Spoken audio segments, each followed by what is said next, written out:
샬롬, 주 안에서 평안하십시오. 주야로 말씀을 묵상하는 시간, 조이어스 모닝입니다. 오늘 우리에게 주신 본문 말씀, 디모데전서 2장 1절에서 15절입니다. 디모데의 영적인 멘토였고 영적 아비였던 바울은 에베소에서 목회하고 있는 디모데에게 그동안에 그가 겪었던 모든 것을 종합하여서 영적인 가이드 역할을 하고 있는데, 1장에서는 바른 목회, 거룩한 목회를 위해서 바른 교훈을 쫓아가야 된다. 다른 교훈이 아니라 바른 교훈에 대한 집중력을 가져야 된다 말씀하셨습니다. 2장에 들어서는 기도가 등장합니다. 영혼의 기초석이 되는 우리의 신앙을 바르게 세우는 두 가지 기둥이 바로 말씀과 기도입니다. 이 말씀과 기도가 언제나 같이 가야 합니다. 눈에 들어오는 표현의 1절의 말씀인데, 모든 사람을 위하여 기도와 간구와 도고와 감사를 하라. 기도의 사각지대를 없애고 전방위적인 기도를 해야 한다는 것입니다. 신앙의 깊이와 기도의 너비, 이 둘이 같이 가야 합니다. 믿음이 깊어질수록 기도는 넓어져야 합니다. 특별히 모든 사람을 위하여 기도할 때 나라의 위정자들, 권세가들을 위하여 기도하라 부탁을 하셨습니다. 두 가지 이유가 있는데, 첫 번째는 우리 모두가 평안한 가운데 신앙생활을 할 수 있도록 하기 위해서 위정자들을 위해서 기도해야 한다는 것입니다. 어찌 보면 성도의 기도와 위정자들의 삶은 운명 공동체입니다. 성도와 위정자들은 운명 공동체입니다. 우리가 평안한 신앙생활하기 위해선 그들이 평안해야 됩니다. 그들을 위해서 기도해야 한다는 것입니다.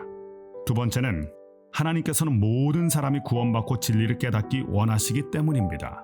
우리의 마음에 들지 않아도, 우리의 눈에 거슬려도 하나님의 눈에는 그 사람이 구원받아야 될 잃어버린 양입니다. 그러므로 사람을 가릴 것이 아니라 그 사람을 위해서 기도해야 합니다. 이 두 가지를 부탁하신 것입니다.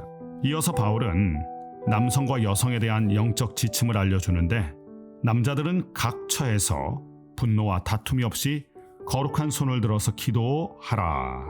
자신의 처소를 기도처로 만들라는 것입니다. 조이어스 교회가 기도하는 교회를 선포하면서 각자의 처소를 기도처로 명명하고 기도의 자리를 지키고 있는데, 오늘 똑같은 권면입니다. 자신의 처소를 기도의 자리로 만들라. 특별히 남성분들, 회사에 있든지 어디에 있든지 그 자리가 거룩한 기도의 자리가 되길 주님의 이름으로 축원합니다. 그리고 부탁하기를 분노와 다툼이 없이 기도하라. 기도하는 남성들이 조심해야 될 게 분노와 다툼입니다. 이것이 영적인 올무가 되어서 기도를 방해한다는 것입니다. 분노가 일어나면 기도가 되지 않습니다. 마음의 평정심을 그래서 늘 유지해야 합니다. 또한 손을 들고 기도하라. 모세가 생각이 납니다. 이스라엘 백성을 위해서 거룩한 손을 들고 기도할 때 하나님이 역사하셨습니다. 남성들이 기도할 때, 특별히 손을 들고 기도할 때, 하늘의 하나님을 붙들며 기도할 때 도우시는 은혜가 반드시 있게 될 것입니다. 이어서 여성들에 대한 권면이 이어지는데, 여성들은 외모를 치장하는 데 신경 쓰지 말고 영적인 내면을 가꾸는 사람이 되라. 외모에 집중하다가는 기도를 소홀히 할 수밖에 없다는 것입니다. 여성들은 패션쇼의 주인공이 아니라 기도의 주인공으로 부르심을 받았습니다. 역사상 기도하는 어머니, 기도하는 여인이 역사를 바꾸는 장면을 우리가 많이 압니다. 기도하는 한나를 통하여 영적인 흐름이 바뀌어 사무엘이 등장하였습니다. 기도하는 여성이 역사를 바꿔놓습니다. 그러므로 외모가 아니라 내면을 위해서 기도에 집중하는 성도와 교회가 되어야 할 것입니다. 또한 여성들에게 부탁하신 것은 남성 리더십을 인정하라는 것입니다. 이것은 남성 우월주의를 말하는 것이 아닙니다. 바울은 이미 갈라디아서 3장 28절에서 남자와 여자가 예수 그리스도 안에서 차별이 없다고 말했습니다. 바울이 강조하고 있는 것은 질서입니다. 창조 질서. 하나님께서 아담을 먼저 창조하셨고 그 다음에 여성을 창조하셨습니다. 여기서 먼저라는 말은 우월하다는 뜻이 아닙니다. 하나님의 질서를 말합니다. 이 질서가 있어야 평안합니다. 여성, 남성 리더십을 인정하지 않게 되면 질서가 깨지고 평안이 깨집니다. 그러므로 바울은 이 하나님의 질서를 인정하고 하나님의 질서를 따를 것을 권면하고 있는 것입니다. 하나 더하여 조용하라 권면하고 있는데 이것은 일체 침묵하라는 뜻이 아닙니다. 말실수로 교회를 어지럽히는 일이 있지 않도록 조심하라는 것입니다.